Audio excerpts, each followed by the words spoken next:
Today, a video came out that an Irish mercenary is talking about what's happening in Ukraine on the battlefield. He's he's describing it as the hell. Soldiers are getting killed in large scale, and my question is that why they're doing this to Ukrainians? Why why this war started in the first place, and why they're continuing to support this war, to sending more weapons and money to this war. What is it like right now on the front line, the 0 point? Zero line, it's horror. It's horror. There is just, it's a genocide. It's slaughter. There is just people dead everywhere. Russians dead, Ukrainian people dead, Ukrainian soldiers dead, just left there. Just left there, and I don't know why. Well, first, thank you for having me join you. I appreciate it. My pleasure. And that's a good question, and it's an age-old question. And the murderous impulses of man are as old as our literature goes back, right? I mean, Cain kills Abel over property, right? Over, so a lot of this, for me, of course, the conflict in Ukraine is very complex. It goes back hundreds of years. We can go back, we can talk about Catherine the Great. In more modern terms, it, to me, is a war of megalomania and a war of greed, of commercial greed. I think this is a war that was long wanted by the powers in Washington, D.C., in London, in Brussels, in Kyiv, and in Moscow. That this is a war that has many adherents in terms of the desire for it. And when you boil that down, it comes back down to the idea of control. Each side wants to control that very key junction point in Europe. Ukraine has been a crossroads for mankind in Eurasia forever. And control of that has real implications, both in real terms, so in the sense of who gets to sell energy, say, to Europe. Does it come through the pipelines from Russia? Does it come from ships from the United States? So you have this commercial greed that's a huge factor in all of this. If you go back, say, to 2013, 2014, one of the main driving points of those who opposed the ruling pro-Russian government was this European Union trade deal, right? So you could see how the money was involved. But then there's also, too, there's the megalomania. There's the desire for power, the desire for control. People probably are familiar with the board game Risk.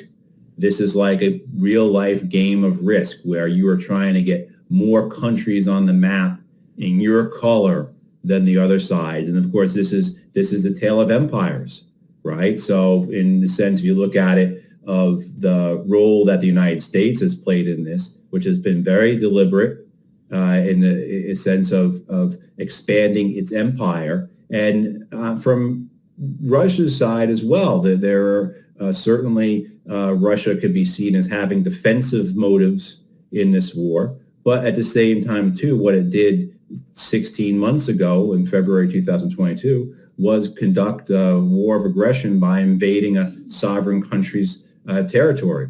So I think you could go back and say a pox on both houses here. There are many authors or many parents of these wars, but the reality is, as you brought up, the suffering that is going on here is absolutely tremendous. It's tragic.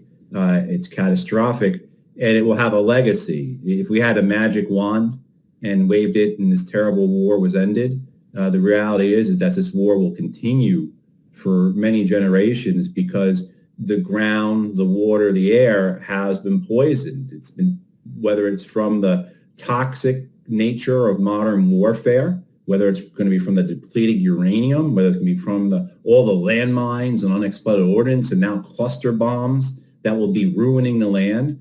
This is a land, eastern Ukraine, that whoever wins, and put wins in quotations, they're going to win a land that has been depopulated, the infrastructure has been destroyed, and the water and the earth and the air have been poisoned either with chemicals or unexploded ordnance. You see, you talk about how Washington and Moscow both wanted this war, but you see that if you look at what happened with JFK in his time, he wanted in those missile crisis in Cuba, he had somebody in Russia to negotiate with. Right. It seems in this case there is nobody in the West to negotiate with Putin. He tried to negotiate in December 2021. He sent 2 letters to Biden administration, to NATO headquarters. It seems to me that he was more willing to negotiate to get something out of these negotiations. As you know, we had two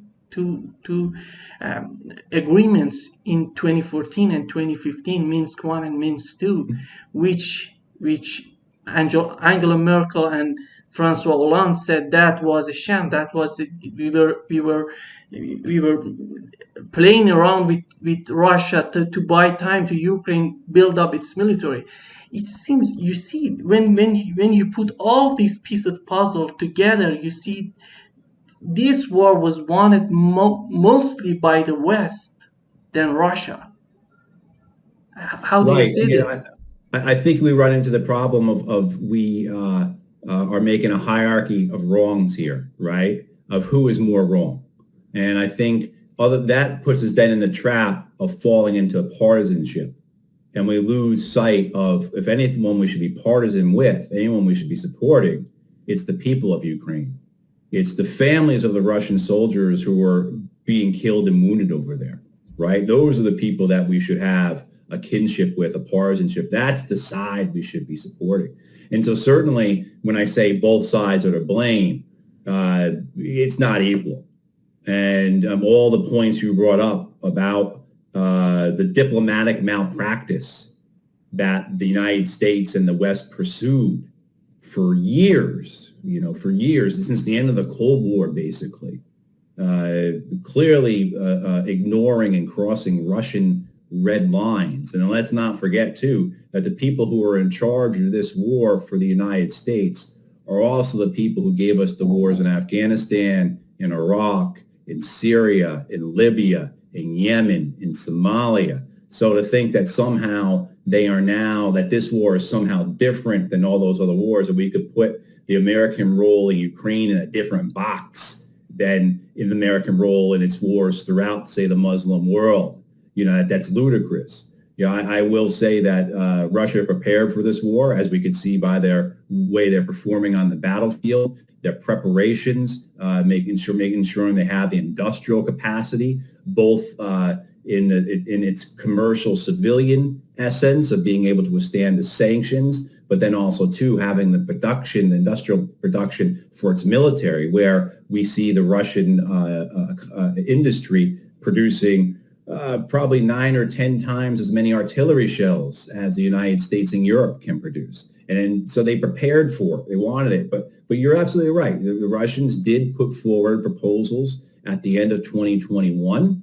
Those proposals were dismissed, ignored, basically. Some lip service was paid to them, but they were dismissed and ignored. And then, too, what you saw, I believe, occurred, and others believe this as well, and we'll have to wait until what the Russians ultimately say about it once, we get their records and people talk about this in years to come.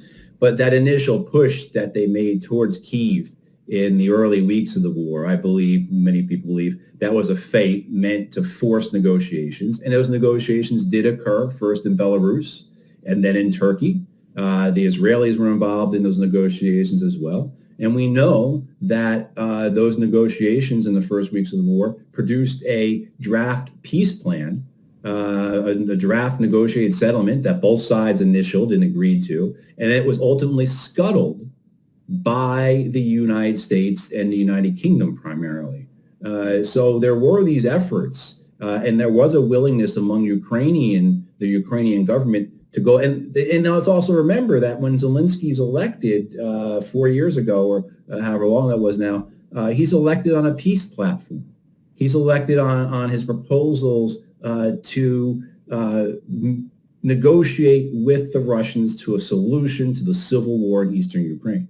So I agree with you. Now, I'll say that all of that said, all that's true, you still have a cross-border invasion by Russia, and I would argue that there are other options they could have pursued. I would argue that Russia, the risks it took far outweighed any of the benefits, and now Russia is in a stalemated war where, yes, they may have the upper hand tactically and operationally, but strategically and politically, I don't believe that's the case. And I think ultimately what they're up against, the Russians are up against, is a clock that is running, because at some point, I think this is the case if someone wants to go through and find me examples, but foreign wars, foreign invasions almost always have a domestic political cost. And it may take a couple of years, it may take 3 years for that to develop. But if you believe the estimates, and as I do, that Russian casualties are high, I believe Ukrainian casualties are higher, at some point, just that alone will have a domestic political cost that may be overwhelming for the Russian government. The other thing, too, is that at some point, the Americans in NATO will catch up. At some point, the Americans in NATO, and they already are, will build more munitions factories, will produce, right? So you have this point where at some point it really will be, in essence, where the Russian economy is just simply not capable of matching what the Europeans and the Americans can do. And this brings into the interesting questions of where do the Chinese fit into this? Where will the Indians fit into this? Where will BRICS fit into this, right? And where will the SCO fit into this? So all those things, there's a lot of estimations that may have to be made. But, getting back to the point for me is that right now, the only thing that makes sense is ending this thing, because there's no military victory for either side. And the only other possibility, as I see it, unless something happens that is completely unforeseen, one side collapses, which I don't think is going to be the case. I think if there's a coup or a regime change in either Kyiv or Moscow, you're just going to get more hardline people put in there. So the idea that somehow a government's going to fall and they're going to surrender, it's going to be or give up, kind of like 1917 in World War I with the Russians, that's not going to happen. You're going to get more hardliners in there, if anything. So I think the only real alternative to the stalemate militarily is escalation, which is, of course, terrifying. And you see that after World War II, they were talking about this NATO expansion. They said they're not going to expand 1 inch to the east. Right. This is literally the term they used. When you have, let's just imagine you are Putin. Let's just imagine it. They're inching, then coming to your borders. They're trying to get Ukraine. They expanded a lot to the east. They came to Ukraine, Georgia.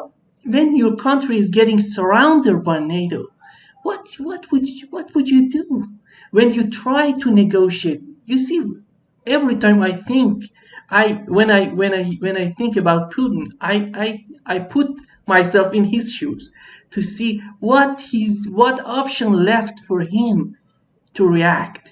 If nobody's willing to negotiate with you, if nobody's caring about what you're talking about, your concerns about Ukraine, about Georgia, you see Crimea. He took Crimea after the coup, 2014 coup in Ukraine. Yeah. That coup, it was a coup. It was Victoria Nuland is out there. His video is out there talking about. She's talking about those people who she's gonna install in Ukraine, and those same people were installed after the coup. You see, when you see all of this, what option left to Putin to react, in your opinion? Well, I think he had other options, but I think you have to, one, the cognitive empathy, right, strategic empathy. And my organization, the Eisenhower Media Network, we've run ads to this effect. We put a big ad in the New York Times in May. We put another ad in The Nation magazine that addresses this. And with the ad, there was a map.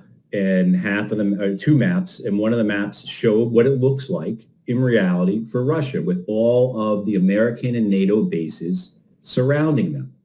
And then we also did another map, but we conjured this map. We made this map up of what it would look like if the United States was surrounded by Russian military bases, right? That there were Russian military bases all through Mexico and Canada and the Caribbean. You were to get that type of idea of what if the shoe was on the other foot. And we've seen that recently in the United States because there's been a hysteria in Washington, D.C. over this supposed Chinese-Cuban military connection. And this idea that there was a Chinese spy base in Cuba, and now the Chinese may train the Cuban army. The hysteria, and including op-eds by very serious or influential people like John Bolton, who was a national security advisor, long history in American politics. Man's a war criminal. However, he has a future in whatever Republican administration comes in, most likely, calling for the invasion of Cuba because of this threat of a potential Chinese military base in Cuba. So certainly your points are well taken. I would argue that if you are coming from an anti-war perspective like I am, and so a principled perspective, and an understanding that war is only the last resort, only should be done through self-defense. If you're someone who believes in international institutions, believes that the only way we have a chance with, say, climate change or ever getting rid of nuclear weapons is through international institutions like the United Nations, then we must always support the rule of law, right? So this idea of a cross-border invasion, a violation of Nuremberg principles, you just can't simply accept. And the fact that Eastern Ukraine is now ruined by this military occupation. But I understand that if you're in Putin's, but this gets back to the diplomatic malpractice. This was something that the Americans themselves understood for decades. There cable after cable, diplomatic cable after diplomatic cable, where American diplomats in the 90s, in the first decade of the century, last decade, consistently marked out Russia's opposition to NATO expansion. They continually cited how this was a major red line for the Russians. It would force them, including from the current director of the Central Intelligence Agency, who, when he was ambassador to Russia, said quite clearly, this will force them to do something, to intervene in Ukraine, expansion of NATO into Ukraine. So, I mean, you had all that. You had the Russians themselves saying this very openly, very publicly. Reportedly, Vladimir Putin said to George W. Bush directly in 2008, according to a Russian journalist, that you may bring Ukraine into NATO, but it will not include Eastern Ukraine. So even 15 years ago, when this idea of bringing Ukraine to NATO was given life in the Bucharest NATO meeting of 2008, you had Vladimir Putin very clearly saying what will happen, right? He will not include Eastern Ukraine. And you saw then, of course, the way the Russians reacted to the coup in 2014, right? The way they took Crimea, their intervention in Eastern Ukraine. You saw how the Russians reacted to Chechnya. You saw how the Russians reacted to Georgia going to South Ossetia. You saw how the Russians continually said for several years in Syria, if you keep this up, if you keep trying to overthrow our ally, we will get involved. And they did. So there is a peculiar aspect of American foreign policy that I think comes from the reality of American politics that we don't understand in the U.S., that when other people say something, they generally mean it. And I had that experience both when I was in the Marine Corps and the State Department, and I was in Iraq and I was in Afghanistan, and the interactions I had with the Iraqi and Afghan resistance, and understanding that when they say something, they mean it. Here in the U.S., so many of our leaders, so many of our foreign policy establishment are, look at the foreign policy establishment right now.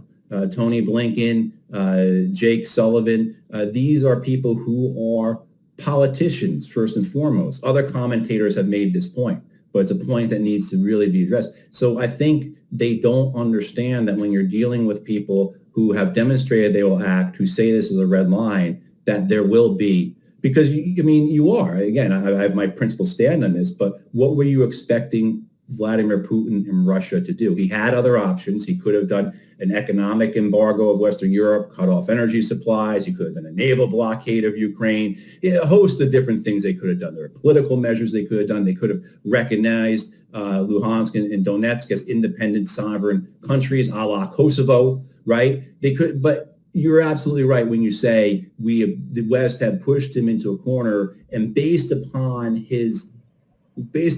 what you had seen him do before, how he had operated before, why did you think he was bluffing, right? So again, it gets to the point for me, it's a pox on both houses, but I certainly understand the argument that's made that Russia had no other options. I disagree, but I completely understand.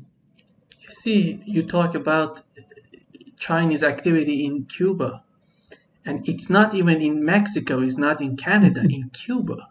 It's not there. And there's where the United States has a military base, by the way. Exactly.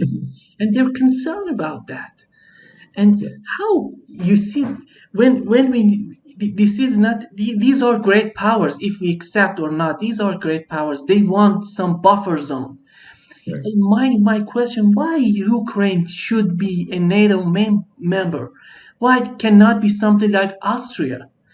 It would have been so good for Ukraine, for everybody in Ukraine, for these young men that are getting killed for nothing, right, for simply nothing. And you talk about the Biden, and I remember he had a meeting with Justin Trudeau of Canada. He said something so amazing that shows how the mindset of these politicians work. He said, I'm so happy that I have Canada on the north and Mexico on the south, and on the both sides I have oceans. You see the mindset of these politicians who deciding about these wars. Right. These are not ordinary peoples. When they talk something, they mean something. They have something to say in their talk. You see. Right. Right. These are politicians. You're exactly right. Yeah. Why they're not considering something like that for Russia? Russia said no, don't come to Ukraine. They're talking about Ukraine is willing to join NATO. That's why we have open doors to NATO membership. Why Turkey, that is part of NATO, is not welcome in EU if the doors are open? How do you see these policies that are something, so they are playing with these great powers. They thought that Russia is like Iraq, Afghanistan, those goat herders, they're gonna fight those. No, this is a real military. They have capabilities. Right. I want to go back to Cuba because I think that explains a lot of it, in the madness of it. If you are generally concerned about the Chinese coming into Cuba and the American sanctions, Cuba is 90 miles from the United States. The United States is, depending upon which metric you use, either the first or second largest economy in the world. It's either the wealthiest or the second wealthiest country in the world. Cuba is 90 miles away. If you end the sanctions, the Cubans aren't going to look twice at China ever again. Why would they? There'd be such but that's not the point of it. The point is this megalomania. The point is the control. And the zero sum, one of my favorite commentators is a guy named Robert Wright, who talks quite a bit about non-zero sum and how we're stuck, though, in this idea that if you get something, that means I don't get something, the zero sum game, right? And, that underlies so much of American foreign policy decision-making, because it comes out of American politics, where we don't have proportional representation in the United States. It's winner takes all. So you either win the election or you lose the election. You don't get a share of seats, right? So it's always a zero-sum thing. And so you're pointing out, this idea that these men and women are politicians who are making their decision, that's how they see it. They see these things as zero sum. There's no, either we win or we lose.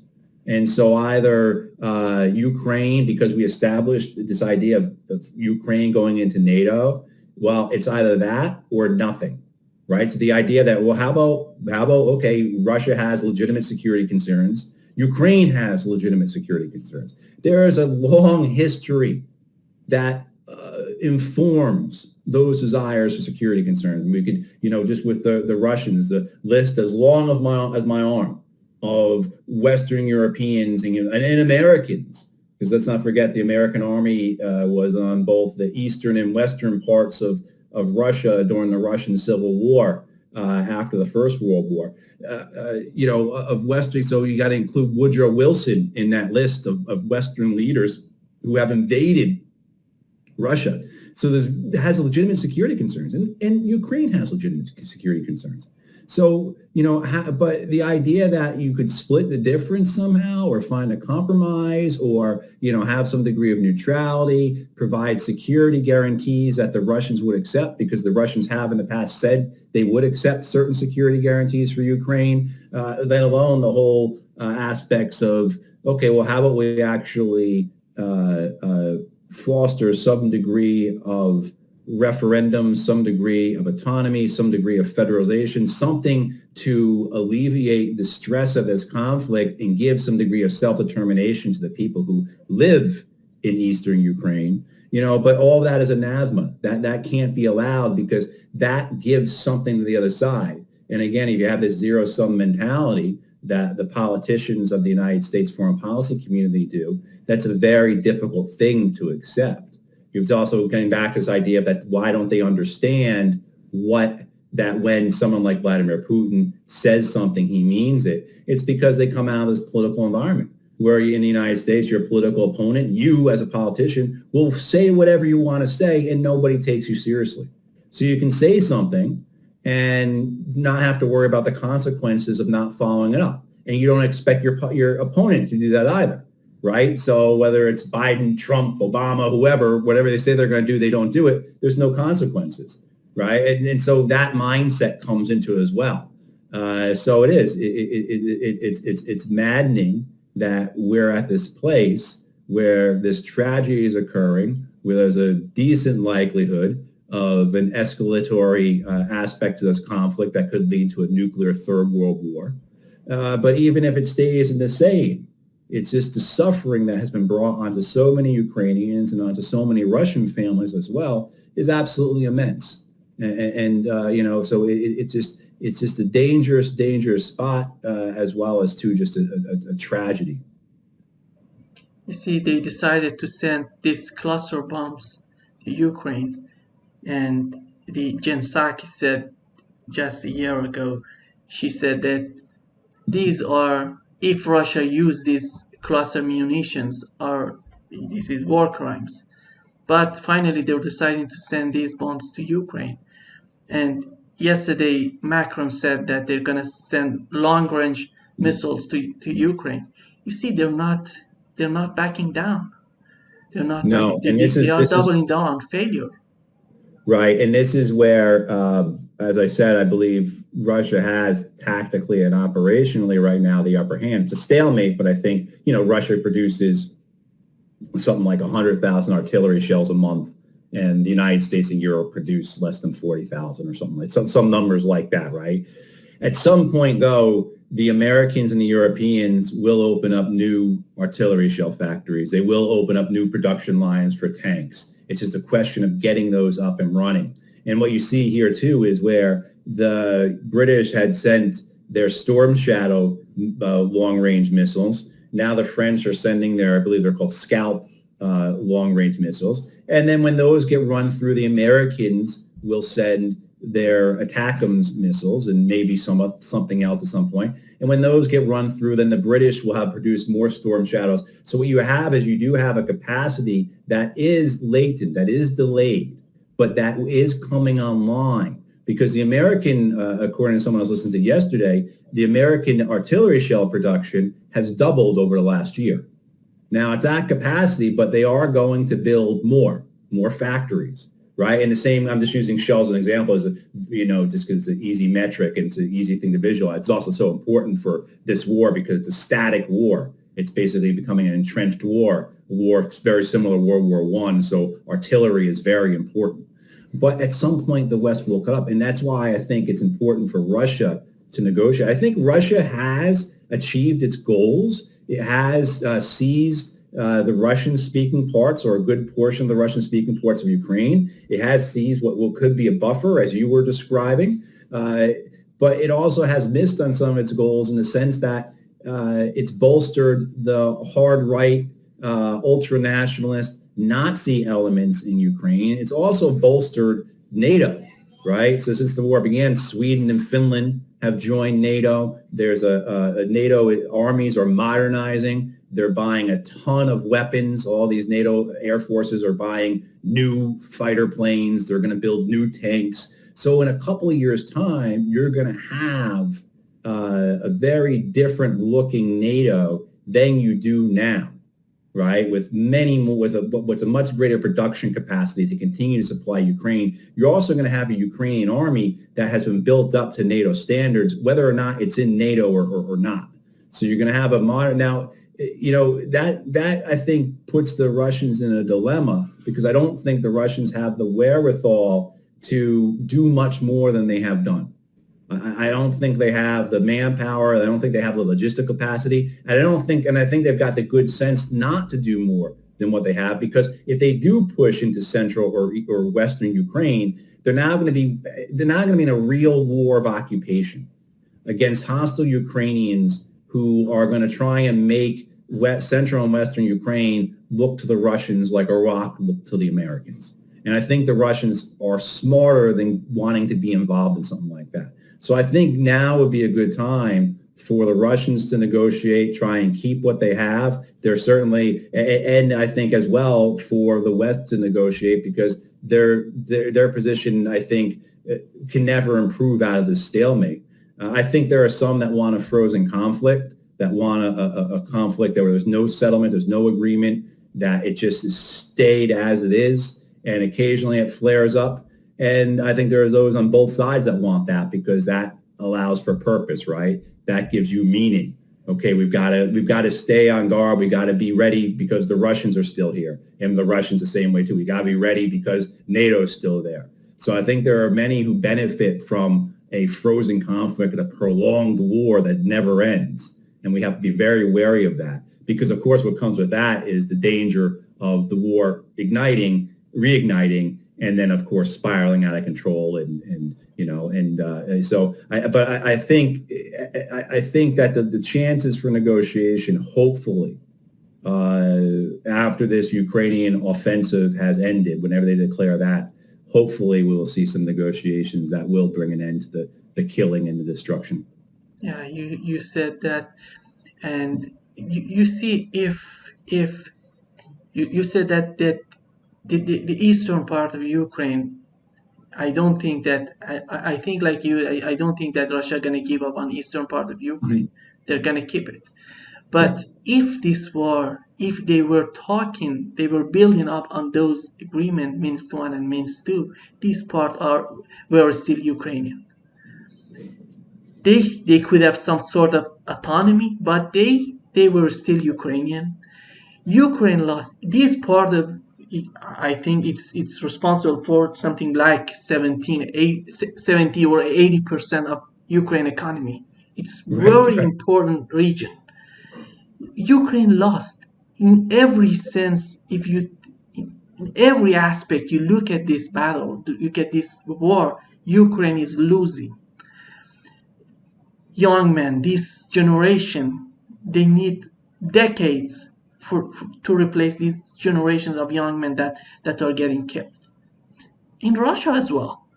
Right. And when you pointed out that building military against Russia, let's remember we have another conflict in Taiwan between China and the United States. And China is not something, when you look at the population of China, it's not something like Russia. It's the size of Russia. Right. If they go after building military, it's gonna go to the moon. This is, it is politician. The way JFK, what he did in those days, in those period of time, he solved everything without anybody getting killed. We lost that we had Trump administration.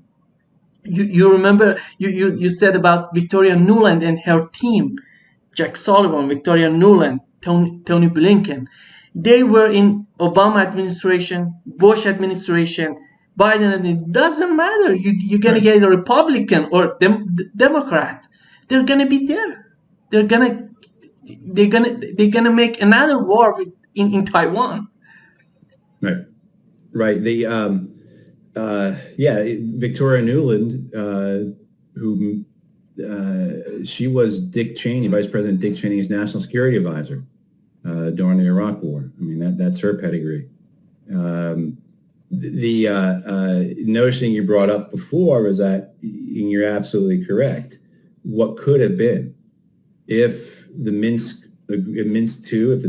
Accords were held, Ukraine would have not lost any territory. There would be an autonomous zone in the east, but they would not have lost that, in the sense of that, particularly to the refugee crisis they have now. They have more than, I think it's about 12 million external and internal refugees. They have, as you said, such a large portion of the GDP is in eastern Ukraine. That's their industrial base, basically. That's been destroyed. Let alone the rest of the infrastructure, let alone the environmental catastrophe. With the destruction of the dam in Kherson, when was it, last month?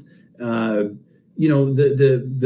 impact of that is going to last for many, many years in terms of the destruction it did to infrastructure and to agriculture and so on, to commerce. So, I mean, and that's just one example of one example within this myriad of destruction of the war.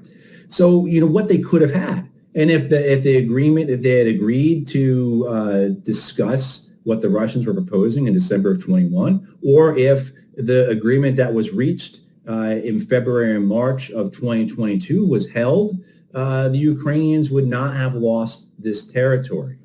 But again, this comes back to the megalomania. This is who you're dealing with here, right?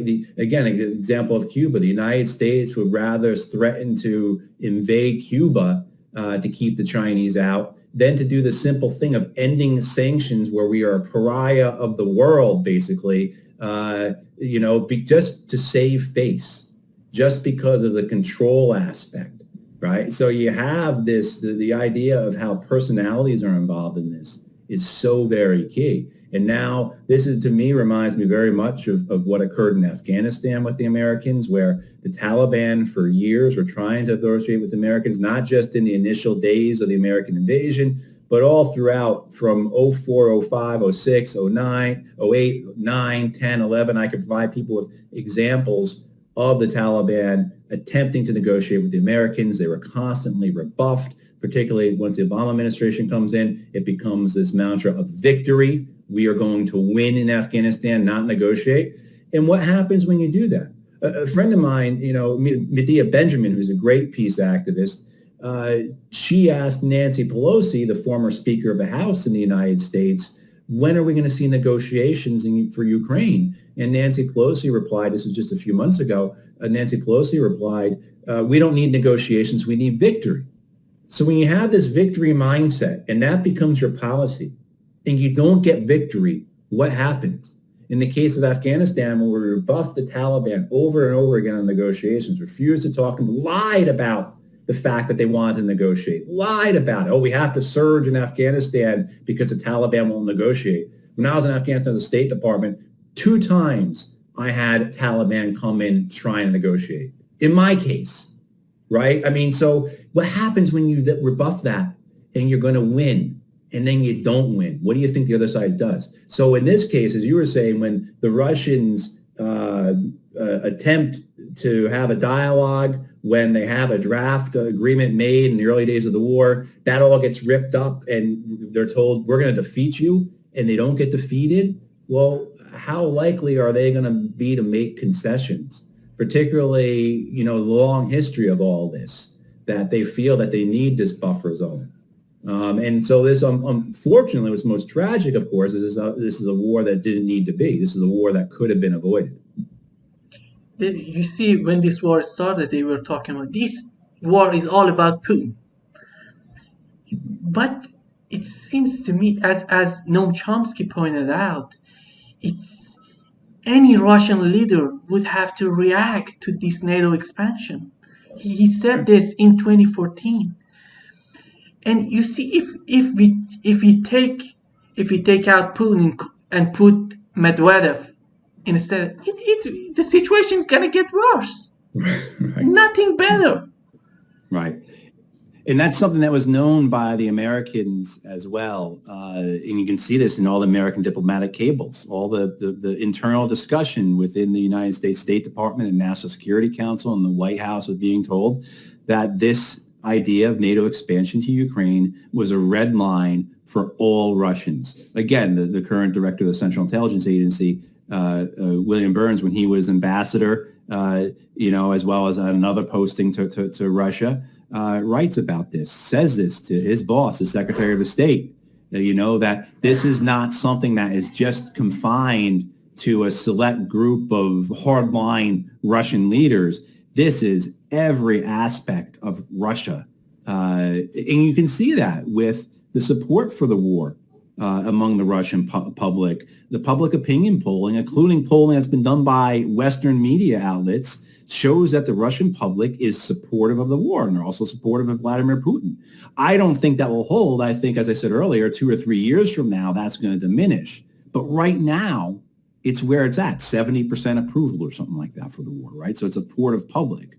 So failing to understand the history, failing to understand the very real concerns, screaming about how the United States, Europe, Ukraine has security concerns, but then saying that Russia doesn't. And of course, you're ignoring kind of a principle that's been established that the security of one nation can't endanger the security of another. You have to have a balance.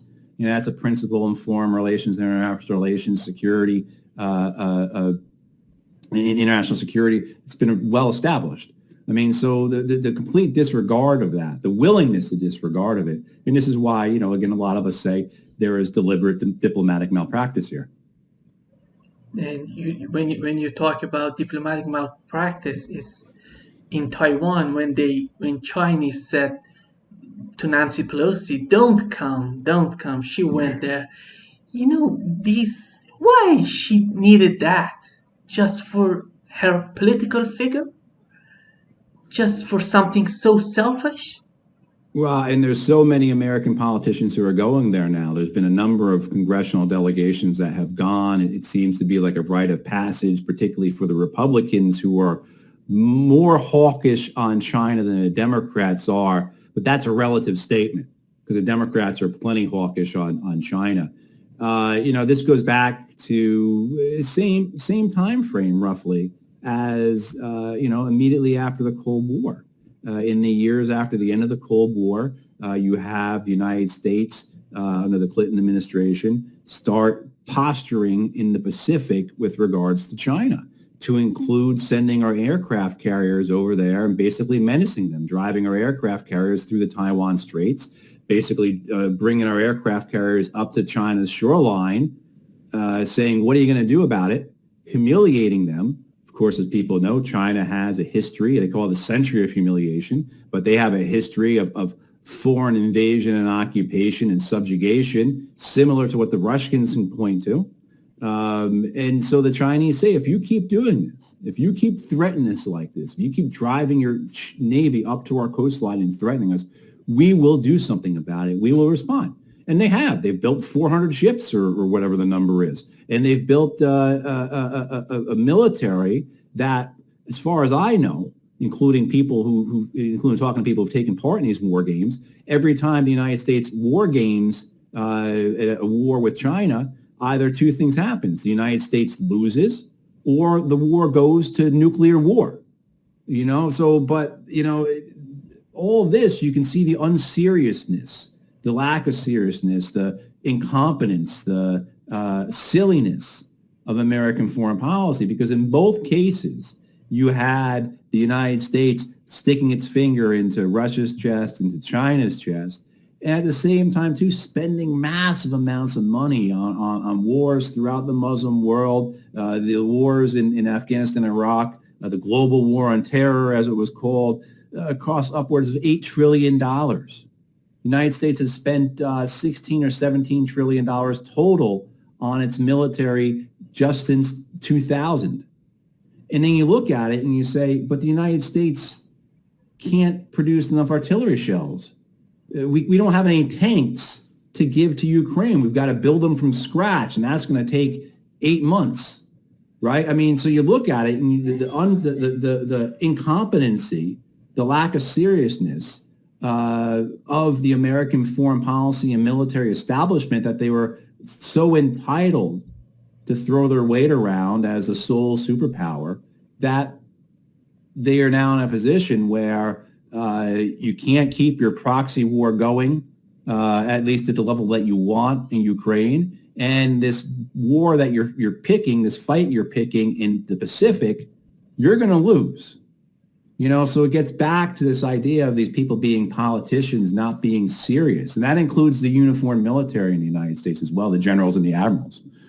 Because I think if you were competent, you were serious, you would act in the way the Russians and the Chinese did, by actually preparing for the fight, as opposed to squandering money on wars throughout the Middle East, building a hollow military, and making sure that your weapons contractors, you know, are becoming millionaires.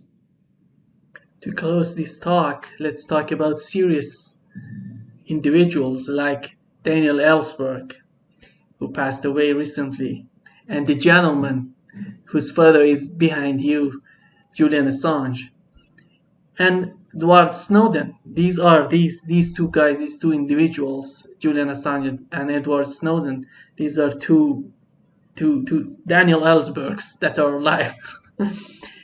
How do you see the role of these individuals, which I think these are heroes of our time?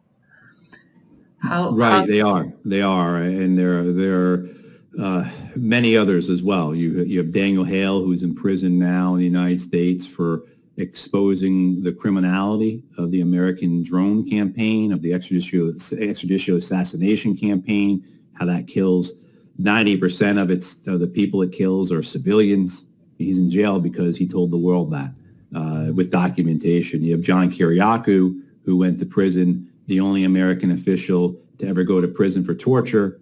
And of course, he went to prison for torture because he talked about it and confirmed it. You know, so there are many others as well too. Chelsea Manning, Tom Drake, Terry Albury, Jeffrey Sterling, a whole list of whistleblowers. And then, but with Julian Assange, who's not a whistleblower but a journalist, and Ed Snowden, who is a whistleblower, you know, they are heroes of our time. They have exposed the crimes of the American empire, both externally and internally. In Julian's case, WikiLeaks clearly demonstrated, because of Chelsea Manning's leaks, what was, I think most of us, I took part in those wars, something I regret to the day I die, but, you know, in that case, provided the details, right? We knew it was wrong. We knew it was criminal, but these are the details. Here's the receipts, if you will.